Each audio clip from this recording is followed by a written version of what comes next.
Hey roller skaters, Kev here. Today I'm going to talk about drop-offs and how to soften and land and minimize the impact, so when you drop off these large drop-offs you can absorb the energy and conserve your body, bones and everything else. So I'm going to demonstrate on this drop-off right here. Jazz will take a little shot at that. Oh, look at that. It's a pretty sizable drop-off. Yeah. It's always scarier to be up top looking down at these things. It just kind of freaks you out. So I recommend practicing on smaller ones first. Yeah. And then building up from there. So what Or like stairs, little, like one stair, two stair. Yeah, like a curb, like you little mentioned in curve, yeah. That would be the previous smallest videos. thing, curve, yeah. Yeah, so what you want to do, what I found is, if you're going off a big drop off like this, as you're going off of it, you want to be staggered, as we always talk about, staggered stance. Staggered Okay, feet, and okay. low, Mhm. and as you want your arms kind of out in front of you like this. Okay.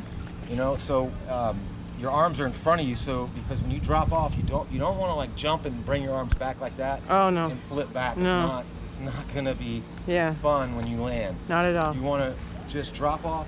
You don't really have to worry about getting so much height off this drop off, unless you're trying to clear something, of course. Yeah. You just want to drop off and land really, really soft, because as you get older, those impacts hurt. So we'll demonstrate that. So Okay. as you're landing, like from this, you're in that staggered stance still, okay? So as you're coming down, you want to, as soon as you land, like assume I've already hit the ground and landed. Actually, I'll jump just on flat ground. So when you jump up, and as you're coming down, you want to absorb that energy. Okay. So it's like Down. down, Oh, real low. yeah. And that's going to help too. If you do get out of shape, You you sit. just fall right down Yeah. your butt. It's not that bad. If you do go backwards, you hit your butt, you're going to get a little scuffed up on your bump, on your butt.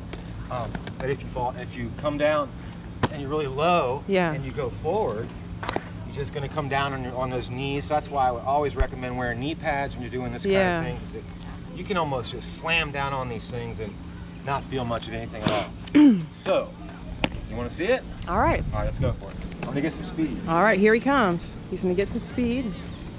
Back up, and we will observe how he comes off of this, dropping off this ledge here. Big ledge. Here he comes. He's on it. Top. Down. Woo, look at that. All right. Are you doing it again? One more time for a good measure. All right.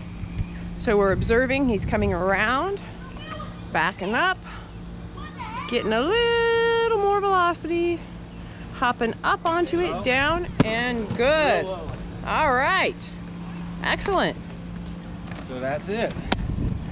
So they're real fun. Once you get over that fear of dropping down these large things, it's really fun. Yeah. It's exhilarating. It's always fun to scare yourself. So hopefully you guys like that. And if you have any suggestions on further tricks or any comments, please don't hesitate to put them down below. And don't forget to like and subscribe. Thank you.